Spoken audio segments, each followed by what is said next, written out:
మన పవన్ కళ్యాణ్ గారు కొరటాల శివ వీళ్ళిద్దరి కాంబినేషన్లో ఒక సినిమా రావాలి చూడాలి అని చెప్పేసి, అది కూడా భరత్ అనే నేను లాంటి సినిమాలు రావాలి వీళ్ళిద్దరి కాంబినేషన్లో అని చెప్పేసి ప్రేక్షకులు మాత్రం చాలా ఈగర్గా వెయిట్ చేస్తారు. కానీ ఈ మధ్య ఏదో కలిశారు, స్టోరీ చెప్పారని అంటున్నారు. నిజంగా కలిశారా? సో కొరటాల శివ గారు నెక్స్ట్ ఏ సినిమా చేస్తారని దానిపైన చాలా మంది క్వశ్చన్ ఉందన్నమాట. ఎందుకంటే ఆయన దేవరా తర్వాత దేవరా 2 తీయాల్సి ఉంది.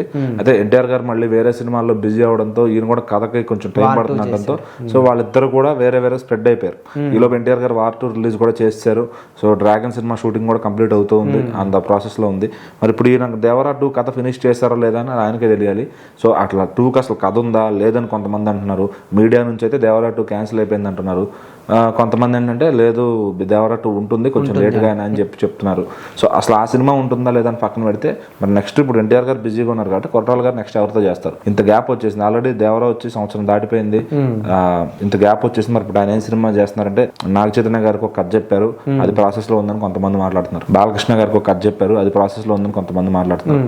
సో ఈ విధంగా జరుగుతుంది. మళ్ళీ ఇంకొంతమంది ఏంటంటే పవన్ కళ్యాణ్ గారికి ఒక కథ చెప్పారు. సో అది సోషల్ సబ్జెక్ట్, లైక్ మన భరత్ అని నేను శ్రీమంతుడిలాగా ఆ టైప్ ఆఫ్ సబ్జెక్ట్ అని చెప్తున్నారు. అది ఎంతవరకు వస్తుంది అసలు కదులుతుందా లేదు? ఎందుకంటే పవన్ కళ్యాణ్ గారు ఆయన బిజీలో ఆయన ఉంటారు. సో కొరటాల గారు ఏంటంటే ఇప్పుడు ఆయన ఎవరి దగ్గరికి వెళ్తారు కథ పట్టుకుని, ఆయన కథను తీసుకెళ్లి ఎవరితో ట్రావెల్ అవుతారు. ఎందుకంటే కొరటాల గారి సినిమా కూడా భారీ అంచనాలు ఉంటాయి. అంటే ఇప్పుడు పెద్ద హీరోలు అందరూ కూడా వాళ్ళ సినిమాలో బిజీగా ఉన్నారు. అదే ఇప్పుడు పవన్ కళ్యాణ్ గారు ఖాళీగానే ఉన్నారు, కానీ కొరటాల గారు రేంజ్ ఆఫ్ ఎక్స్పెక్టేషన్స్ కి ఆయన డేట్లు ఇస్తారా? కష్టం. సో ఇవ్వలేరు. మరి ఇప్పుడు ఆయన ఎలాంటి సబ్జెక్ట్ తో వస్తున్నారు? సోషల్ సబ్జెక్ట్ అంటే ఇప్పుడు పవన్ కళ్యాణ్ గారిని జస్ట్ కూర్చోబెట్టి మాట్లాడించడం, అంటే ఎక్కువ యాక్షన్ ఎపిసోడ్స్ కానీ అవన్నీ. ఎందుకంటే కొరటాల గారి సినిమాలో మంచి ఫైట్లు ఉంటాయి, భారీ సన్నివేశాలు ఉంటాయి.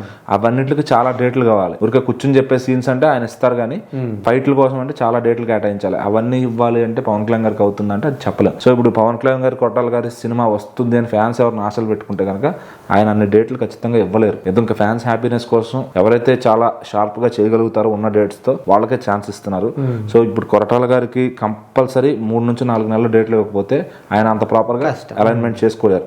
సో అది లుక్ కూడా మళ్ళీ పవన్ కళ్యాణ్ గారు లుక్ మార్చకుండా కొరటాల గారికి నీట్ గా కావాలి. సో మరి ఆయన ఫెసిలిటీస్ కి తగ్గట్టుగా ఈయన ఇస్తే కనుక నిజంగా హ్యాపీ, ఇంకా వాళ్ళకన్నా అదృష్టవంతులు ఉండరు.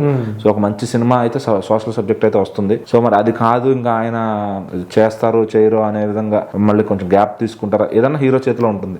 ఇక్కడ ఎన్టీఆర్ గారిదైనా సరే ఆయన కూడా ఖాళీ అయితేనే దేవరా 2కి వస్తారు. సో ఇంకా ఫ్యాన్స్ ఏంటంటే ఇప్పుడు కొరటాల గారు ఎవరు చేస్తారు, ఎవరితో చేస్తారు ఏంటి? ఇప్పుడు ఆయన సినిమా ఎవరితో చేసినా అయితే మినిమం ఎక్స్పెక్టేషన్స్ తో రిలీజ్ అవుద్ది. రిజల్ట్ తర్వాత దేవుడి సంగతి. సో మినిమం ఎక్స్పెక్టేషన్స్ అయితే క్రియేట్ చేస్తారు. సో అదే ఆయనకున్న క్యాపబిలిటీ. మరి ఇప్పుడు ఆయన బాలకృష్ణ గారు కూడా నెక్స్ట్ 112 కొరటాల గారితో అంటున్నారు. మరి ఆయన దాని మీదకి షిఫ్ట్ అవుతారా లేకపోతే ఏంటి? ఇదంతా కొరటాల గారే ఏదైనా ఒక క్లారిటీ, ఒక నోట్ ఆఫ్ ఈ సినిమా చేస్తున్నా అని చెప్తే ఆయన టీం నుంచి తెలుస్తుంది.